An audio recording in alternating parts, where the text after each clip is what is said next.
Welcome back to New Rockstars. I'm Erik Voss, and this is a breakdown of I Am Groot. All 5 shorts now streaming on Disney+, each with some really clever animation details and just some awesome MCU Easter eggs. Hey, this thing's got Marvel Studios in front of it, so I'm breaking it down. Starting with the first episode, Groot's First Steps. All of these shorts open with the typical Marvel Studios fanfare, but Groot cruelly fast forwards through it. Come on, Groot, you know I always go through this part frame by frame to see what character moments Marvel Studios swapped in and out of the letters. But notice how the remote he uses, if you pause at the right second, actually has different icons on the buttons than any of our remote controls, which is just interesting because much of the Guardians consumer tech on board the Milano and the Benatar have been familiar Terran gadgets that Peter Quill had with him, whether it's his Walkman or the Defenders game that Groot plays in Infinity War. I just find it interesting that Groot is watching all this on a kind of extraterrestrial television set that still uses infrared signals that, beam out of your remote, and it all fast forwards the way a VHS does. Yes, I am overthinking it, but that's what I do. But the final Marvel Studios title switches over into cross-hatched brushstrokes the way it would in episodes of What If. This seems like something the MCU will do for animated titles. We open on Groot shortly after the events of the first Guardians of the Galaxy in 2014. This was after Rocket replanted one of Groot's broken twigs into this pot, and then he re-sprouted. To the right is a stereo, probably so that he can continue to dance whenever Drax isn't looking. And to the left is a yarrow root. This is the vegetable that Nebula and Gamora bickered over in Guardians Volume 2. Can we say that yarrow root? No, it's not ripe yet, and I hate you.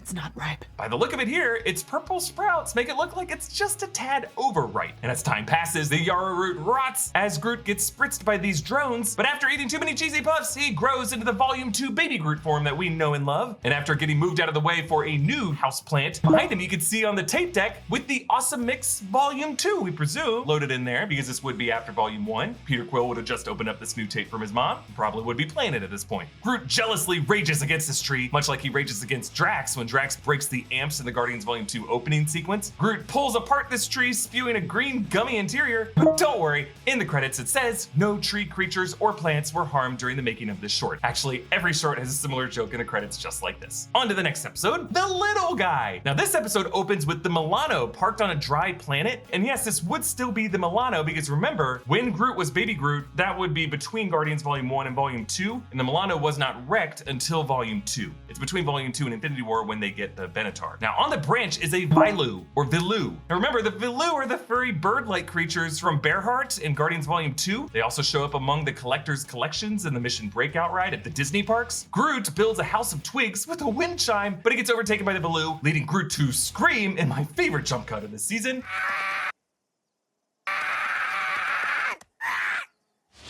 Yes, I will be using that as a meme. Groot finds a tiny race of blue grunts. Grunts are in Marvel Comics in the 70s from a Thor comic and from giant-sized Defenders. They're these plump yellow dudes that can convert solar energy from their antennae to create superhuman strength in a force field, but without their antennae, they are powerless. Now, Groot exposing them to sunlight here might be what allows their technology to advance so rapidly, if you think about it. And thank God he ended them when he did, because who knows what would happen, or what will happen. These grunts motion asking him for food, and he just responds, I am Groot.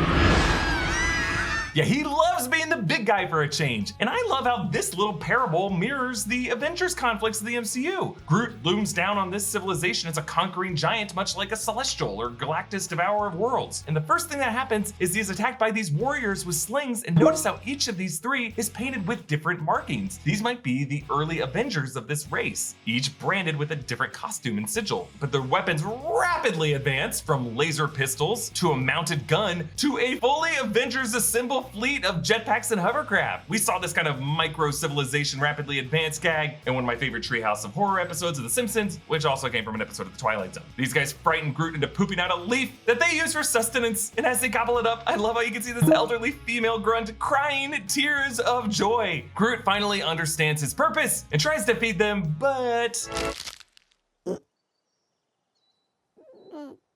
Yes, such is the case for gods of the MCU, from the Celestials to the gods of Omnipotent City. Eventually, they're just gonna screw up and kill us all and move on. Yet, notice at the end, 9 pop up from the ruins and will someday avenge their people, I'm sure. And in the credits it reads, no tree creatures, Vilu creatures, manta bird creatures, or tiny blue grunts creatures were harmed during the making of this short. But confession time, I wanna be like Thor. He's got the best stuff, the cool armor, cool weapons, cool hair, but I can't just snap my fingers and get my very own Stormbreaker or a flowing mane. But what I can get is G Fuel's new Lightning Lemonade Collector's Box, inspired by Marvel Studios' Thor: Love and Thunder. This collector's box comes with the hydration tub and the shaker cup, which is great because then you can feel like Thor anytime you are thirsty. Also, Lightning Lemonade, perfect summer drink in that it is everything you love about Thor and lemonade in the same can. Plus, there's no calories, no sugar, and no caffeine. You just pour a scoop of the powder in, give yourself one of these, and whoa! God of lemonade! There's no calories, no sugar, no caffeine. Instead, it's loaded with focus aminos plus a bunch of antioxidants and vitamins to keep you hydrated no matter what you're doing, making videos, gaming, or patiently waiting for your hair to grow long enough to reach your shoulders. And while you're doing that, you might as well get your godly hands on the collector's box, right? So click the link in the description and use the code NEWROCKSTARS to get 30% off. And thanks again to G Fuel for sponsoring this video. On to the next episode, Groot's Pursuit. This episode opens on the Eclector. This is the Ravager ship captained by Yondu, yet to be destroyed after Yondu gets revenge against Taserface and the other mutineers and wrecks that ship as he leaves with Rocket and Groot and Kraglin in Volume 2 on the Quadrant. I don't think these shorts are really there yet at that point in history. Really, it tells us that Groot might have spent some other time on the Eclector before going there in Volume 2. Groot straps to his head a wristwatch / fitness tracker with alien writing on it. The lettering looks vaguely Skrull-ish, but honestly, this might be new. Groot follows the trail of fluid into the bathroom where he sits for a bit on the toilet reading this book, and the cover shows an image of Thanos, a bird's tail feather, another Vilu, and a fuchsia banana. And the title is written in Kree. You can actually translate this using the translator from Tannelir Tavon's collection in the Mission Breakout Ride line, and it translates to dumps happen. Presumably a Kree version of Everybody Poops. It's just pretty hilarious that the Kree wanted to include Thanos in the idea of everyone pooping. Now, when the fitness tracker dies out, Groot smacks it and it talks to him. You have walked 300 steps. To know your horoscope. Can't find any workout history. Yes, this device's voice is actually a vocal cameo by Guardians director James Gunn. Now, the specimen he pursues is called an Iwua. It mimics his form, and Groot challenges him to a dance-off, which is essentially how the Guardians saved the universe in their most recent conflict, a dance battle to save the universe. And that's how Groot ends up tricking this guy into the airlock. Dance battles, they work every time. Iwua talks to him. Oh, no, my friend. Try again. It's not step, step, turn. It's step, step, pirouette. Yes, this voice actor is Trevor Duvall, who voices Rocket Raccoon in the Guardians of the Galaxy animated series on Disney XD. Now, the credits of this episode say, no tree creatures or liquid creatures were harmed in the making of this short. Next episode, Groot Takes a Bath. This short and sweet episode opens with the Milano parked on this planet with some interesting flora. Groot turns a mud puddle into a hot spring mud bath. Species-wise, he is considered a flora colossi, so yeah, his tree-like anatomy does sprout super fast, but just interesting to note that soon after he trims his hedges, his green leaves all turn to brown and fall. Like while this mud may give him a short-term plumage, it's not really part of his body. He grows a handlebar mustache and becomes a boxer, and then a dolphin, and then he's got the hindquarters of a horse to make himself a centaur, and then a beautiful dress.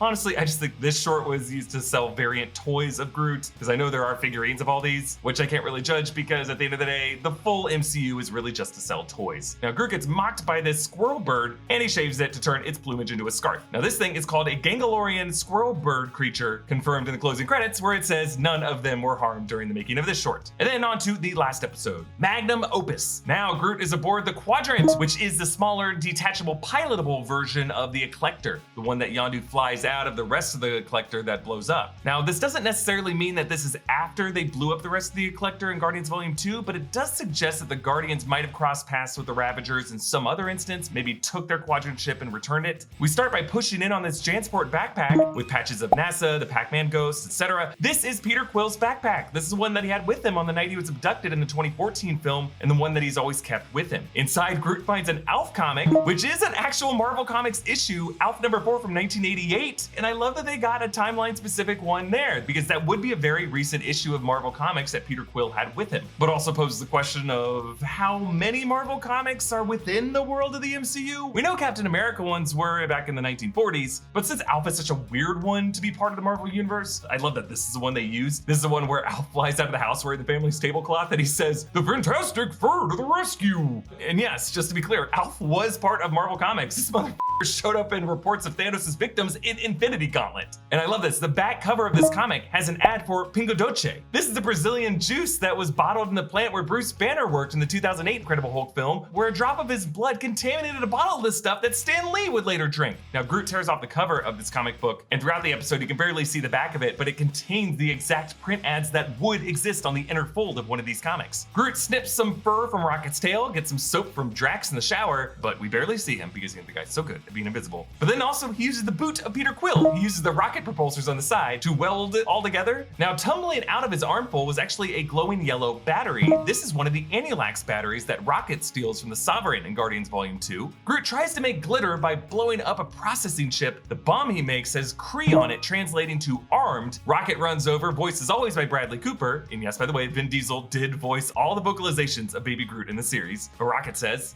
Drax is soap.